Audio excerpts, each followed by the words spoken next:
I think in what we're going to see over the next probably 20 to 30 years is a profound value shift, but it's not necessarily going to come where we most expect it. So Europe, for example, I think is being left behind. I mean, it's doing a lot of regulation and all the rest of it, but in a sense, that's old order approach to the sustainability agenda.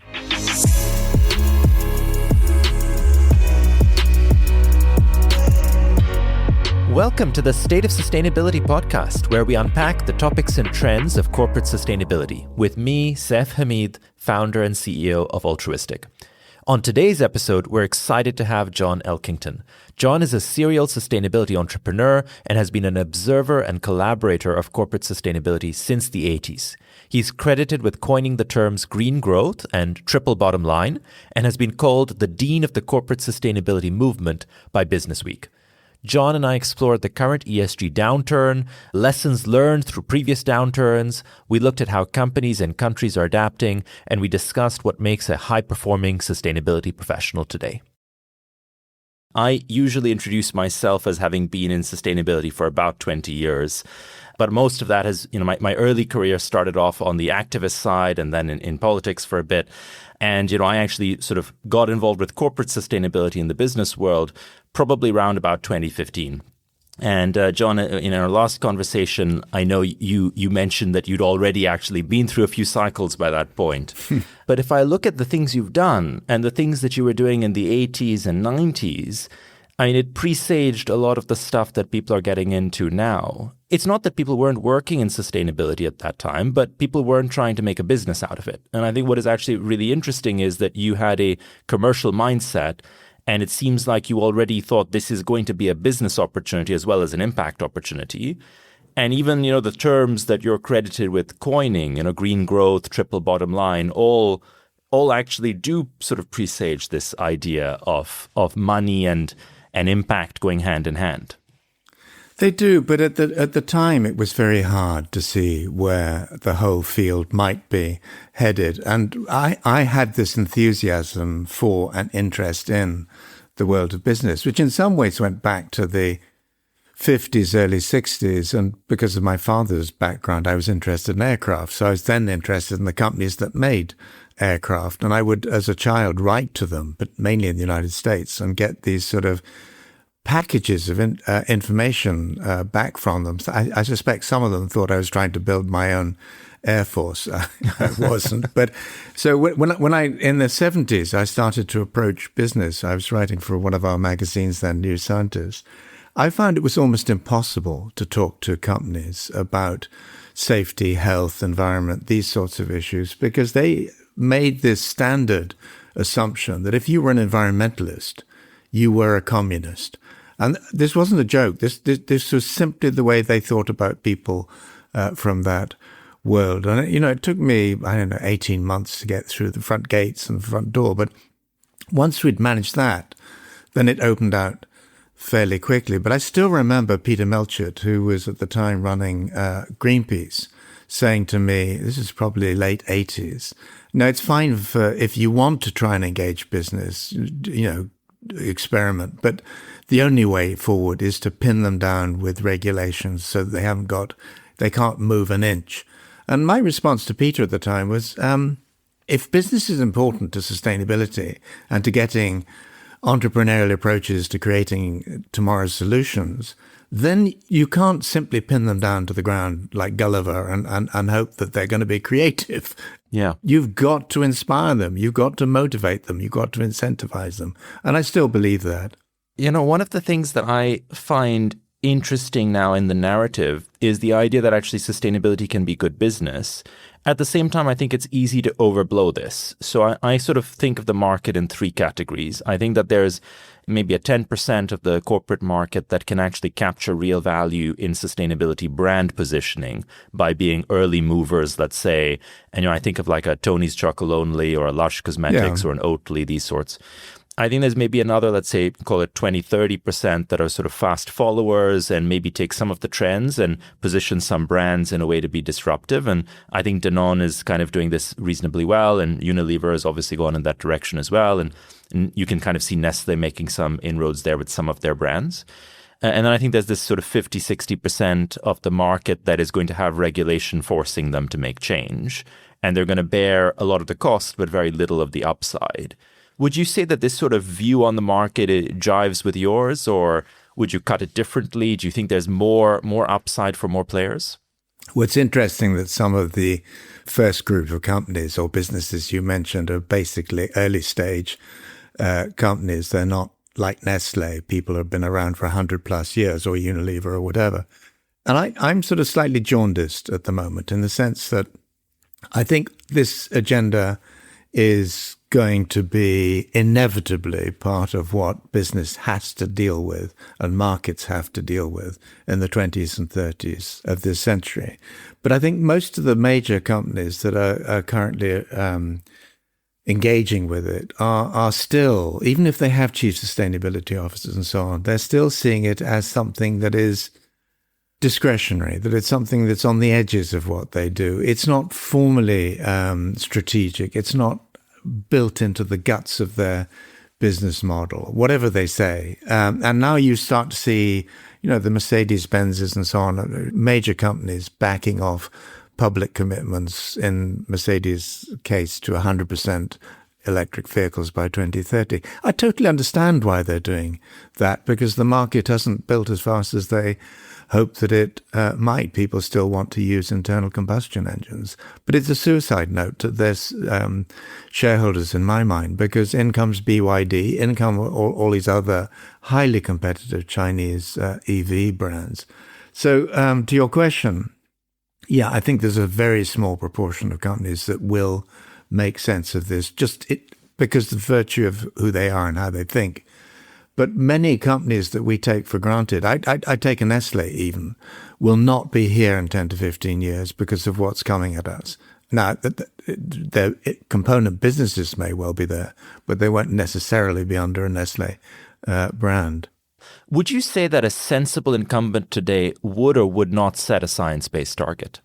And the reason I ask that is because absent a forcing mechanism, it is a lot of cost to take on to the business.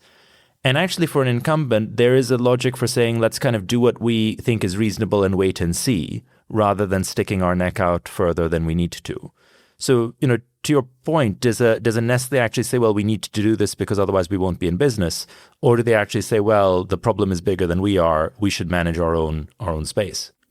Well, I think what we're seeing is many very large companies coming to that latter conclusion, in the sense that, we know we should be doing this, and morally we should be doing it for our grandchildren and all the rest of it, but the markets don't dictate it. Until the markets dictate it, and particularly with what's going on in the United States at the moment with the evisceration of the Environmental Protection Agency and all the rest of it, the signs, the trends are moving in a pretty contrary set of directions. And so I think people are, in a sense, taking advantage of the aberration in the United States. They're failing to recognize that at exactly the same time, another superpower, China, is basically racing to control the commanding heights of tomorrow's economy. And we've seen it, that, they weaponized rare earth minerals and metals. They're so deeply into solar wind batteries that they're radically outpacing EU and the United States in patents. They're in electric vehicles, massively competitive in that market, and batteries, everything that goes with that, AI, I mean, you name it. So I think it's a very interesting time in historical terms, in the sense that the balance of advantage between the superpowers is not simply shifting in terms of weaponry and ambition. It's shifting in terms of their understanding of where tomorrow's economy will necessarily take them. And the problem for many of these big multinational corporations is they're currently hosted by Western, sort of global North countries, which are still in the old paradigm. So it's one of the reasons why, having spent 50 years of my life working with individual companies, in the last 18 months to 2 years, I've thought, well, I still think it's important that we work with individual businesses and their boards and their brands and their business models and their supply chains and all that good stuff. But unless and until we really start to reshape the market dynamics which dictate their priorities, this stuff is going to blow away in the wind. And I don't think we can afford to have it blow away in the wind. I don't think we can. At the same time, I think that, with the renewable energy movement, I think what helped is that you started to achieve really competitive economics. And if I kind of look at the push that China's making in this space, I think there's a really clear economic rationale, which is greater scale drives better economics, and actually the player with the biggest scale and wins in these core areas. Whereas with a lot of the other sustainability, let's say, levers, that's not necessarily going to be the case. If you look at, let's say, more sustainable agricultural output, it's not clear that this can come at lower cost. No matter what scale you do, you might need to spend more money. Do you think that this sort of, let's say, feat can be replicated in other areas? Like, do you think there's actually a power play in sustainable commodities? This podcast is brought to you by Altruistiq. Sustainability teams have one thing in common. They all have messy data sitting in silos across the business. This means 60% or more of their time is spent getting data into shape and not making sense of that data or using it to drive action. Altruistiq's AI-based tools can help. Meet Evie, your in-house, always-on-call sustainability assistant. Evie works alongside you and your teams to clean up and transform your enterprise data into usable emissions calculations. Even better, Evie helps you interrogate this data, working like the junior analyst you wish you had. AI alone won't solve all your problems, but data transformation is one you can cross off your list. Visit altruistiq.com to find out more. That's Altruistiq with a Q. I don't know. I mean, I think with China too, there's a geopolitical aspect to it all. I mean, they can look back in history and see what happened to Japan with the American oil blockade during the Japanese invasion of Manchuria. And it's very clear that China doesn't have massive oil and fossil fuel reserves of its own. So come any form of major conflict involving China, it will be strangulated. And I think one of the key drivers for the Chinese government for the renewable energy push has been that sense that they've got to develop their own energy resources. I think there's a first mover advantage in all of this, in the sense that the first country that really gets into this space could well become dominant for a number of different reasons. But specifically in the case of China, I think they're forcing other countries, other regions to think, if they're going to weaponize everything that they control and use it against us, as we see with rare earth metals, and I've seen that very directly when I was in Japan quite a number of years ago, the impact on a just-in-time economy when China says, we're not going to export rare earth metals or minerals to you. So I think the pressure will be fairly intense on other countries. The question is whether they will have the scale, which the Chinese have, in order to drive down the price point of these new technologies and related products. And on that, I'm not remotely as confident. John, if we zoom down a level from the macro to maybe individual businesses, individual opportunities, I think that this decade is an interesting one because we've seen both the massive subsidy regimes of the Inflation Reduction Act, the backlash, and so on. And now we're kind of, at the same time, still talking about really interesting macro moves. But what do you think this creates in terms of opportunities for individual players? And, I'm kind of thinking, are there niches that you see being exciting to explore? Are there opportunity areas where, you would advise an individual business to have a play? Obviously we think mostly about consumer goods and that sort of space, but, what are you seeing in the opportunity territory for this decade? Well, the context is that I worked for quite a number of years in Japan, and I watched quite closely what their Ministry of International Trade and Industry, MITI, did. And one of the things it did was to invest into recessions or economic downturns. So when the rest of the world was losing faith in the future, MITI invested. I think we're exactly in one of those periods again, where a lot of people will be clutching their heads in their hands and cutting the budgets to their chief sustainability officers and saying, well, that was an interesting experiment, but this isn't going to go forward at any great pace. So let's focus on the real business. There will be a bunch of entrepreneurs who will go in a very different direction. And whether it's in materials, whether it's in clean energy, whether it's in new forms of transportation or whatever it is, anything touched by the digital age and particularly by AI. I mean, yes, AI is being overhyped, and also it has a huge energy input, carbon footprint and all the rest of it. We all know that.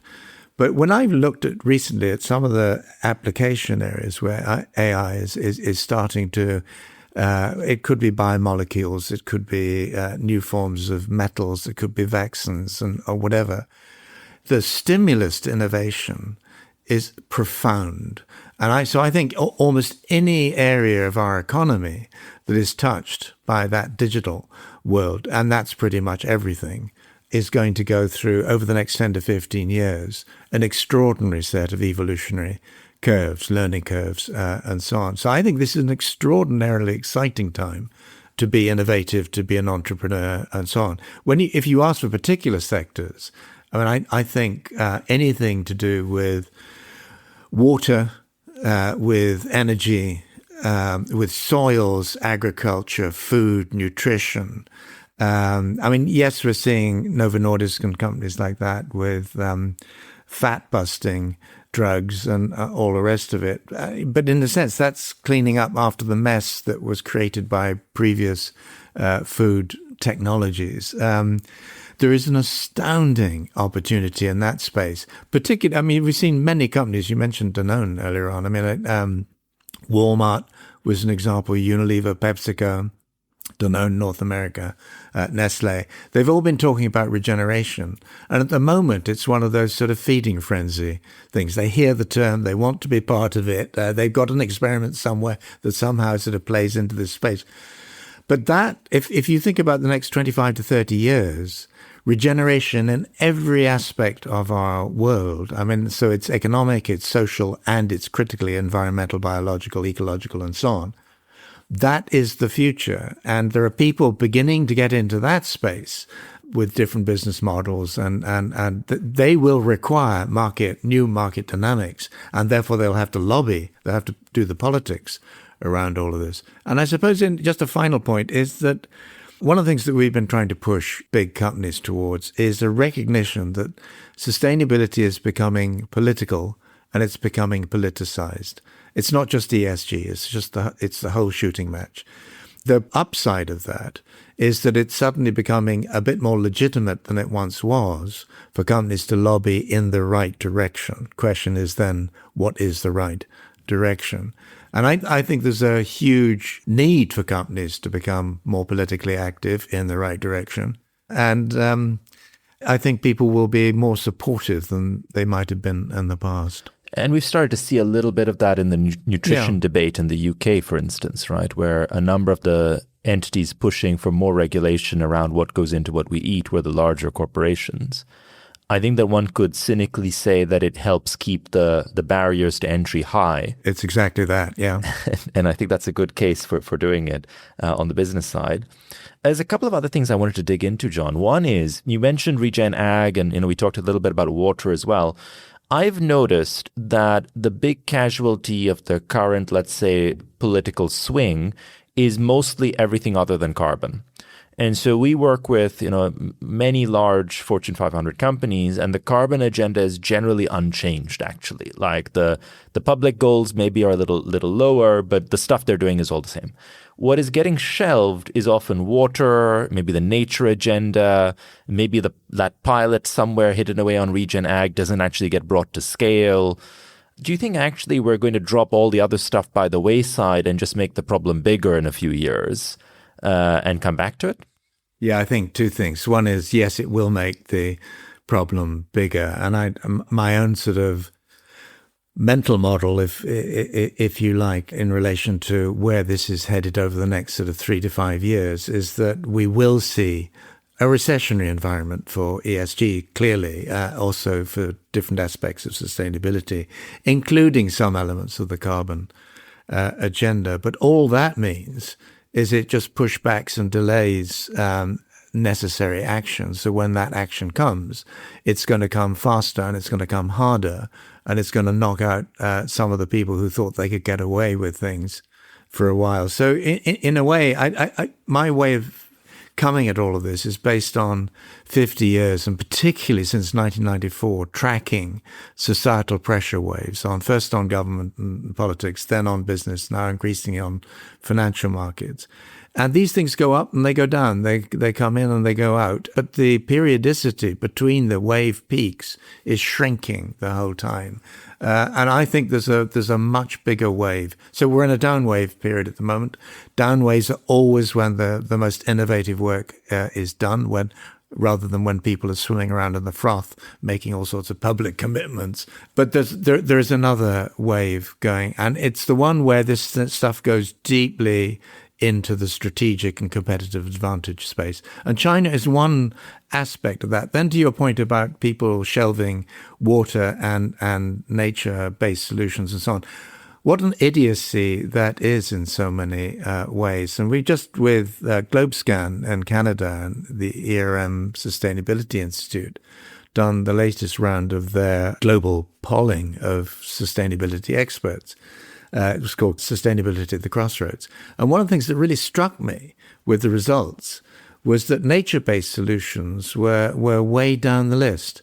And I thought how idiotic we are, not just as a species, but even as a discipline around sustainability. Because if carbon is going to be, and climate is going to be, such a challenge to our economies and societies, then nature-based solutions is one of the absolutely critical areas that we should be experimenting with, investing in, deploying at growing scale. So, yeah, I think for a short period of time, we'll see people being stupid, but then reality will reimpose itself, I believe. I think the other interesting thing, John, is that actually I find nature to be more highly correlated with business performance than emissions. Because in what way? Well, so if let's say you're a food company, you're basically buying from nature. The availability of raw material is a core, operational challenge for you. And you can kind of take this on a spectrum, and you can say, let's say, well, chocolate and coffee and sugar and vanilla and all these sort of commodities that are heavily exposed to nature risk, and often monoculture environments as well. I think that the quantifiability of the challenge is much easier and cleaner. Like the business case is much easier and cleaner for some of these things. Except that you can skip from one sort of source to another for at least a while and source your commodities, your ingredients from new suppliers. But then that you run out of space quite quickly on that game. And you have to shift all the logistics that support it as well. So you have to be quite agile, which can be quite expensive. One other thing I wanted to come back to, John, is the nature of the sustainability function.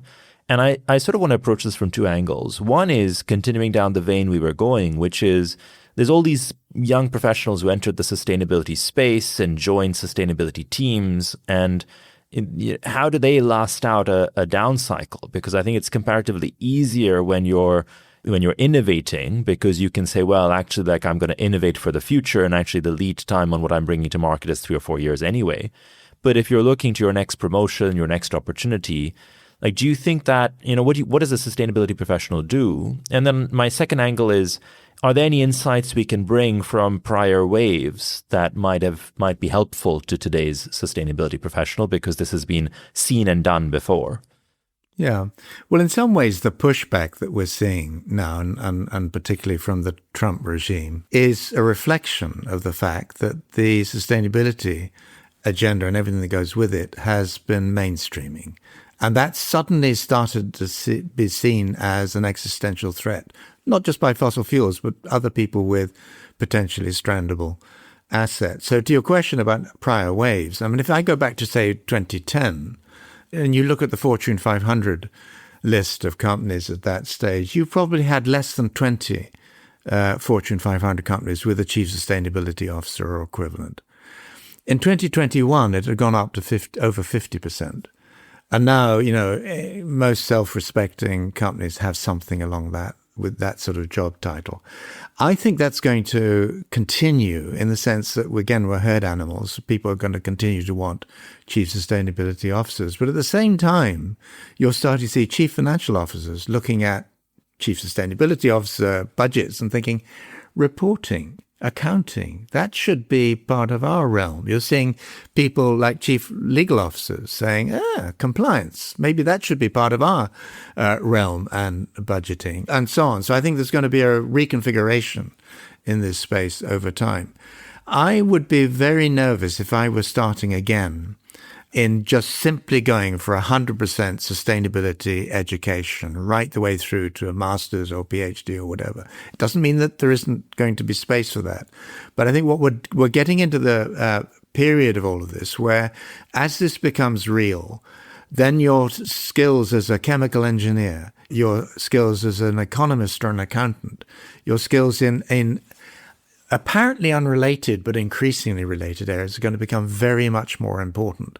And you will need within all of that to understand the sustainability context and the toolkit and the rest of it. It's an inevitable, it's a hugely important part of the evolution of this field. But if you're just starting into this space, I suppose my first bit of advice would be as entrepreneurial now as you possibly can be.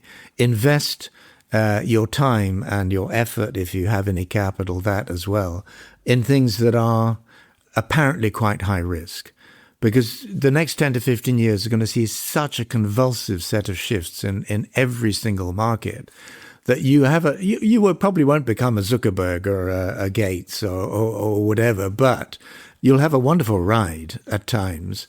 And I think you may actually end up having skills and expertise and experience, which if you decide to go back into the big corporate space, that will be highly saleable in that realm as well. So I started in this space when there was simply no career structure whatsoever. It took my father 20 years to even begin to understand what the hell I was doing. And it was only when in 1988, we did a book called The Green Consumer Guide, sold 1 million copies, and suddenly it was absolutely in everyone's conversation and the headlines and so on. He said, I see what you're trying to do. But his values shifted at that point, and he became a different person. It was quite extraordinary. And I think in what we're going to see over the next probably 20 to 30 years is a profound value shift, but it's not necessarily going to come where we most expect it. So Europe, for example, I think is being left behind.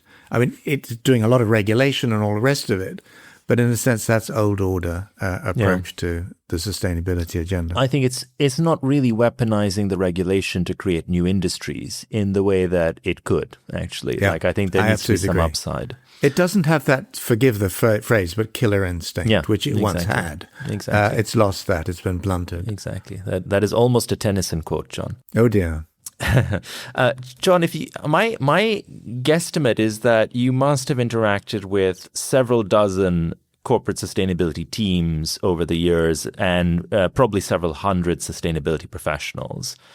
What would you say is the archetype of the best sustainability professional that you've encountered? Like, what do they do well?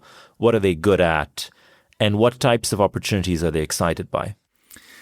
Well, I've worked with hundreds of companies and I've interacted with tens of thousands of people who consider themselves to be in the corporate responsibility, ESG, sustainability space, which makes it a complex question to answer. But I would say that of those people who I really admire in this space, who have been leading sustainability professionals, they have the capacity to engage the attention of the top people in their businesses. They're credible, they're coherent, they can command attention.